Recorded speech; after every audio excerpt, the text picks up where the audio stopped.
Muita gratidão por você estar aqui. Ao finalizar o vídeo, não esqueça de dar seu like, para que essa mensagem seja cada vez mais expandida. Se você não segue o canal, se inscreva, clica no sininho para ativar as notificações, quando os vídeos forem gerados. E não se esqueça de participar dos nossos cursos na descrição desse vídeo. O que ninguém te contou. Amados, os últimos momentos de cada ser humano, aqueles que antecedem o desencarne da alma, que erroneamente chamamos de morte, pois a alma é imortal, são muito parecidos para a grande maioria dos encarnados aqui neste planeta Terra. Apenas nos casos em que acontece a tal da morte súbita, nos demais há um certo tempo para que a consciência reavalie a sua encarnação que está sendo concluída. Momentos antes do desligamento, o moribundo vê em sua tela mental toda a sua vida desde a infância até o presente momento, como se assistisse o filme da sua vida. São momentos rápidos, porém suficientes para que fique bem visível toda a sua história de vida nesta atual encarnação. É nesse momento que ele sente uma paz consoladora, ou também um horror indescritível. Se ele fez por merecer a paz, neste estado mais elevado de sua consciência, já começa a vislumbrar cenas de um mundo angelical. Isso provoca nele uma confiança que antes nunca sentiu. Porém, se o filme for de horror, as imagens que se seguem em sua mente são de monstros e cenas dantescas, as quais provocam um medo jamais sentido em vida corpórea. Mas também é preciso levar em conta outro fato importante, este relatado por muitos médicos, enfermeiros e até por familiares que estiveram presentes ao lado do leito de um doente terminal. Invariavelmente nestes casos, o que se ouve daquele que está finalizando a vida corpórea, é o mesmo sentimento, principalmente em relação aos seus atos e ações.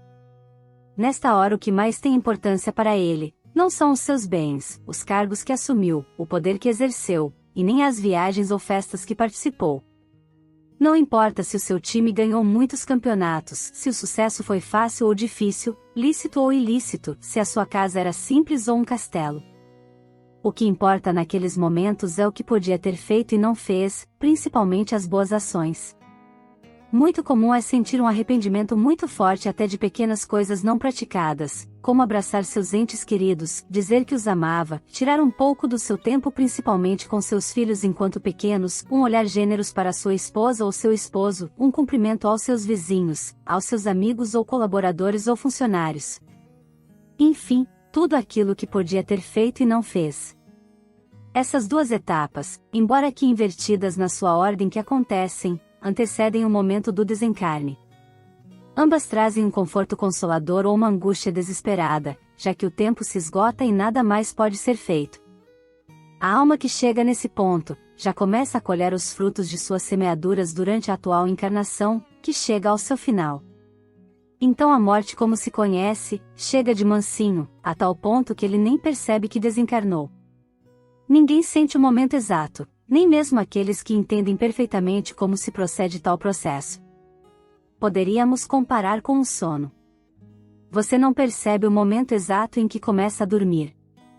Não é diferente a morte. Os minutos, as horas e os dias que seguem ao desencarne, esses sim são muito diferentes para cada alma. Ali também há situações totalmente diferentes para cada um, tudo de acordo com a forma de vida vivida antes de desencarnar. Esta parte é muito bem explicada através da codificação do Espiritismo feita por Allan Kardec. Mas também há muita informação trazida pelos próprios espíritos desencarnados, que se manifestam durante trabalhos mediúnicos, seja nos centros espíritas, nos centros de Umbanda, nas salas de terapias quânticas e tantos outros momentos e lugares. A minha experiência adquirida na comunicação com esses espíritos, me habilita a falar de infinitas possibilidades do que acontece com a alma depois do desencarne. Mas o que importa mesmo é que cada um de vocês tenha muito bem delineado na consciência o seguinte: não há nada que se possa fazer após o desencarne.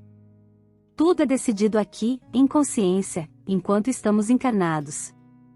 Logo após o desencarne, a alma sente-se um tanto perturbada pois não sabe que desencarnou. Se vê num corpo, e ao mesmo tempo, vê o seu próprio corpo como se fosse outra pessoa. Depois vê o seu próprio funeral. Tenta se comunicar com as pessoas, pois ouve tudo o que elas falam, inclusive os seus pensamentos. Porém, ninguém lhe dá atenção. Enfim, essa confusão pode durar algumas horas, dias ou anos. Depende de como cada um entende a vida antes de desencarnar. Como disse aqui, tudo é sequência e também consequência. O arrependimento também é uma companhia desagradável no além-túmulo. A alma, após se convencer que desencarnou, começa a lembrar da sua última encarnação, detalhes por detalhes, e ao reconhecer suas ações que não foram voltadas ao bem e à evolução, surge uma dor inconsolável, que pode durar pouco tempo ou até séculos, mesmo que a impressão de tempo lá seja diferente. Na verdade, é uma sensação de tempo, pois ele não é real. Passado esse tempo, a alma recebe a oportunidade de ser levada às câmaras de retificação nas colônias espirituais da Terra. Amparada, cuidada e curada de suas dores, pois o corpo espiritual pode ainda estar sentindo alguma dor do corpo físico que tinha antes do desencarne, ele começa nos pequenos trabalhos da casa, também no auxílio dos que continuam a chegar naquela colônia. Mesmo assim, as lembranças das vidas passadas estão permanentemente em sua consciência, e ele sabe que precisa reencarnar a fim de completar ou ao menos seguir na sua evolução de alma. Começa então o preparo de um novo plano reencarnatório, e esse plano é a matriz que direcionará tudo aquilo que precisa viver, experienciar e mudar na sua próxima encarnação. Tudo aquilo que foi colocado no plano, virá em determinado tempo na sua vida corpórea seguinte. Por isso, dizemos que ninguém foge de si mesmo, e que também ninguém passa aquilo que não precisa passar. Não vou falar aqui da alma dos encarnados que se comprazem no mal, pois há certos níveis de consciências que não passam por isso no além-túmulo. São almas tão baixas em sua frequência que não seguem esse caminho. Vão diretamente para os umbrais baixos, ou são sequestradas por entidades trevosas logo após o seu desencarne. Essas ainda estão muito longe de passar pelo processo descrito neste texto. Lembrando que a Terra está fazendo uma transição planetária, deixando, portanto, de ser um mundo de expiações e provas, e passará a ser um mundo de regeneração. Estamos na última encarnação antes dessa transição. Portanto, tudo se resolve agora. Ao desencarnar, cada alma terá o destino de acordo com a sua frequência. Essa frequência vibracional será o passaporte de cada um e será definitivo, pois o tempo se esgota. A velha Terra está ficando para trás. Nada e ninguém pode impedir isso, pois faz parte dos planos divinos. Eu sou Vital Froze e minha missão é o esclarecimento. Namastê.